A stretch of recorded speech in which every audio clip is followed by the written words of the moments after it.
Hello everybody, मैं doctor Taufiq Hussain, associate professor in higher education. पिछले व्याख्यान में हमने अशोक के धम्म के कंसेप्ट के विषय में चर्चा की थी। हमने ये चर्चा की थी कि अशोक का धम्म से क्या तात्पर्य है, अशोक के धम्म का क्या नेचर है, उसके विषय में हमने चर्चा की थी।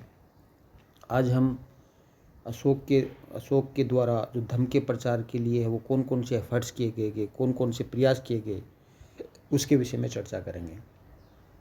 जैसा कि आप जानते हैं कि अशोक विश्व इतिहास में इसलिए विख्यात है कि उसने निरंतर मानव की नैतिक उत्थान के लिए, नैतिक उन्नति के लिए प्रयास किया, और जिन सिद्धांतों के पालन से व्यक्ति का जो नैतिक उत्थान संभव हो सकता था, उसको अशोक ने अपने अभिलेखों में धम्म कहा। तो अशोक का जो धम्म है वो अशोक के द्वारा मनुष्य के नैतिक उत्थान के लिए किए गए प्रयासों का नाम है। किए गए प्रयासों को ही धम्म कहा जाता है। और उसकी व्याख्या, जैसे कि हमने पिछले व्याख्यान में देखा कि अशोक के दूसरे और 7वें स्तंभलेख में उसकी व्याख्या मिलती है कि धम्म वह है जो साधुता है, बहुत से कल्याणकारी कार्य हैं, पाप रहित होना है, मृदुता है, दूसरों के प्रति व्यवहार में मधुरता है, दया है, दान है, शुचिता है, और प्राणियों का वध नहीं करना है, जीव हिंसा नहीं करना है, माता पिता और बड़ों का आज्ञा मानना है, गुरुजनों के प्रति आदर करना है, मित्रों, परिचितों, संबंधियों, ब्राह्मणों और समणों के प्रति है वो दानशीलता और उचित व्यवहार है, दासों और जो भृत्य हैं के प्रति है वो उचित व्यवहार है, उसको है वो धम्म कहा गया। अर्थात इससे, इनके पालन करने से व्यक्ति का नैतिक उत्थान है वो हो सकता है। अशोक ने अपने ब्रह्मगिरी अभिलेख के अंदर है वो शिष्य द्वारा गुरु के आदर करना भी है वो धम्म के अंतर्गत है, उसको सम्मिलित किया। और इस प्रकार हम कह सकते हैं कि अशोक ने जो धम्म है उसकी व्याख्या के लिए न केवल उसकी प्रगति के विषय में चर्चा की, अपितु उसकी प्रगति के अंदर जो बाधा है उसके विषय के अंदर भी अशोक ने चर्चा की। अशोक ने कहा कि चंडे, निष्ठुरता, क्रोध, माने, ईर्ष्या पाप है, ये इनसे व्यक्तियों को बचना चाहिए, और इसके लिए है व्यक्ति को है वो आत्मनिरीक्षण करना चाहिए। और क्योंकि मनुष्य क्या होता है कि उसकी ये टेंडेंसी होती है कि वो हमेशा अपने किए गए अच्छे कार्यों को देखता है और वह कभी ये नहीं देखता कि उसने ये पाप किया है। तो व्यक्ति को देखना चाहिए, अपने को आत्मनिरीक्षण करना चाहिए, और जो चंडे, निष्ठुरता, क्रोध, ईर्ष्या, मान, ये जो चीज़ें हैं वो व्यक्ति को जो पाप की ओर ले जाती हैं, इनका आत्मनिरीक्षण करना चाहिए और इनसे वो बचना चाहिए। तो इस प्रकार हमने अशोक के धम्म के विषय में, धम्म के जो विषय में है वो हमने चर्चा की, और धम्म ही जो चीज़ थी जिसने अशोक को विश्व में विख्यात कर दिया। तो इस अशोक ने इस धम्म के जो प्रचार के लिए है, इस धर्म को स्थापित करने के लिए है वो अशोक ने है वो क्या कार्य किए। तो देखिए कि आप जानते हैं कि अशोक ने अपने धर्म के प्रचार के लिए है वो सबसे पहले तो उसने इस धर्म को है वो खुद अंगीकार किया, और उसने अपने जीवन में है इस धर्म को उतारा, और खुद है उस धर्म के अनुसार है वो आचरण करना प्रारंभ किया। तो ये अशोक का सबसे पहला कार्य था। और उसके बाद जैसा कि आप जानते हैं कि अशोक ने धर्म के प्रचार करने के लिए है वो बड़ी लगन और उत्साह से काम किया, और उसने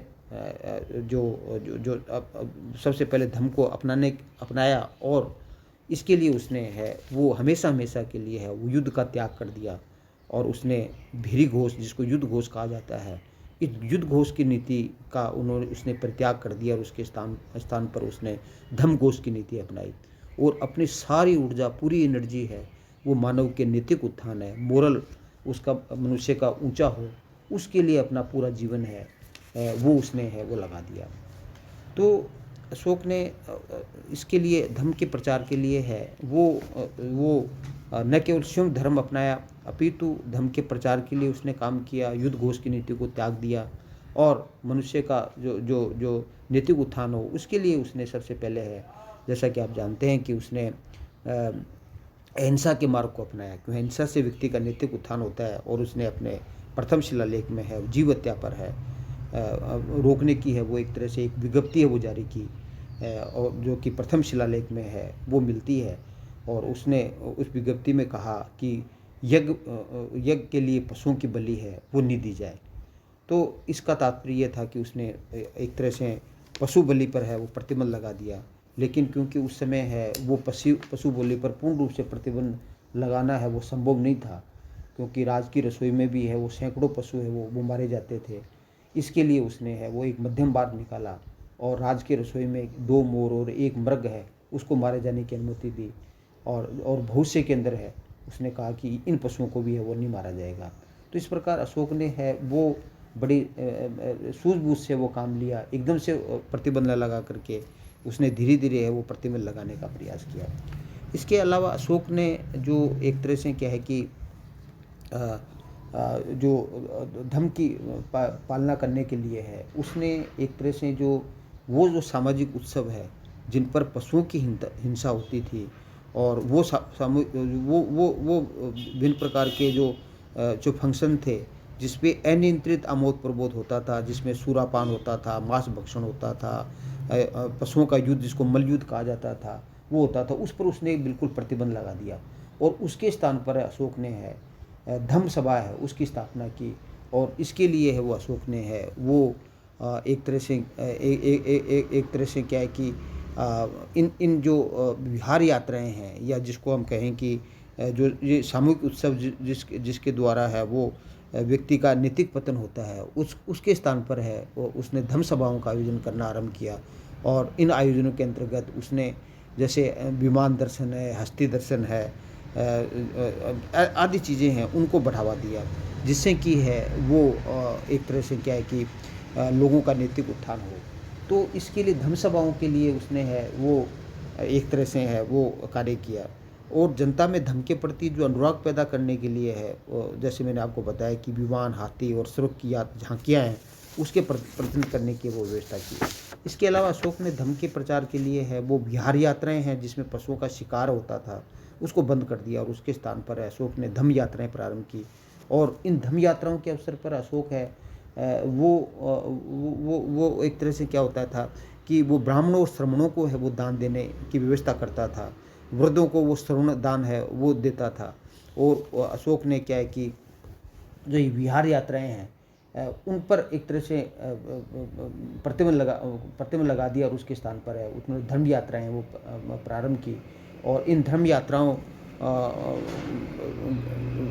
के कारण से है अशोक का है वो अपने लोगों से वो संपर्क स्थापित हुआ, भिन्न भिन्न लोगों की विचार जानने का अवसर मिला, और उसको इस बात की जानकारी मिली कि धर्म के बारे में लोगों का क्या विचार है, शासन के विषय में लोगों का क्या विचार है।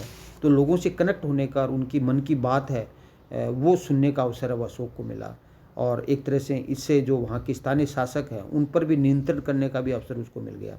इसके अलावा अशोक ने अपने जो विभिन्न प्रकार के जो अधिकारी हैं, जिसमें प्रादेशिक है, राजुक है, युक्त है, इन अधिकारियों को भी कहा कि वो प्रति 5 वर्ष है वो धर्म प्रचार के लिए अपने राज्य के विभिन्न हिस्सों के अंदर वो यात्राएं करेंगे। तो अशोक के अभिलेखों के इन यात्राओं को अनुसंधान कहा गया। एक अनुसंधान करेंगे, अर्थात विभिन्न जो अधिकारी हैं, राजुक, प्रादेशिक, उद्युक्त हैं, वो यात्राएं करेंगे। तो उससे क्या है कि जनता की जो समस्याएं हैं उनको जानने का वो अवसर मिलेगा, और यदि उनको धर्म के बारे में उनका क्या विचार है वो उसका भी अवसर मिलेगा। इसके अलावा अशोक ने क्या किया कि अपने राज्याभिषेक के 14 वर्ष है उसने एक नवीन प्रकार के जो एक अधिकारी की नियुक्ति की जिसको धम्म महामात्र कहा जाता था। तो अशोक के 5वें अभिलेख में धम्म महामात्र की नियुक्ति का उल्लेख मिलता है, जो कि अब उसने अपने राज्याभिषेक के 14 वर्ष की।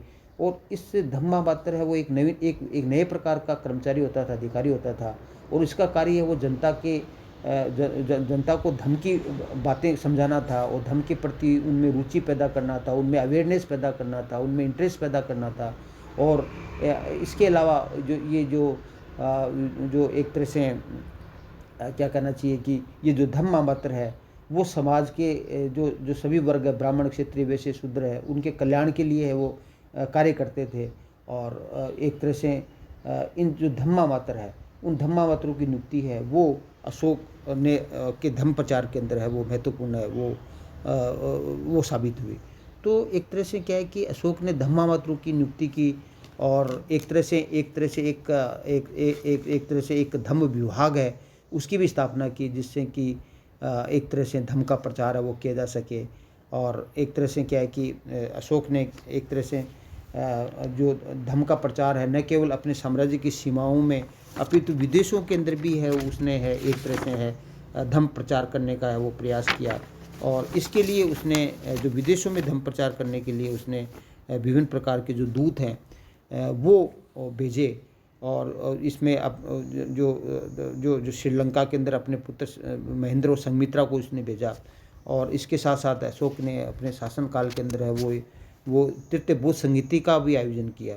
और तृतीय बौद्ध संगीति का आयोजन करने का मतलब ये था कि जो बौद्ध धर्म के प्रति विभिन्न भिक्षुओं के अंदर है या अपने साम्राज्य के अंदर विभिन्न संप्रदायों के मध्य जो एक तरह से सामाजिक कुटुंबता पैदा हो गई थी, उसको उन्होंने दूर करने का प्रयास किया। और इसके लिए इसने बौद्ध संगीति का तृतीय बौद्ध संगीति का आयोजन है वो किया।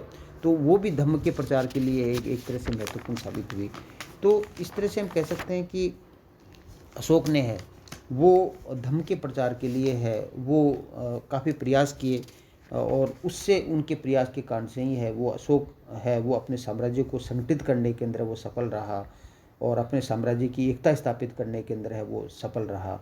तो इस प्रकार अशोक ने धर्म के प्रचार के लिए है वो विभिन्न प्रकार के कार्य किए। Thank you. जय हिंद, जय भारत।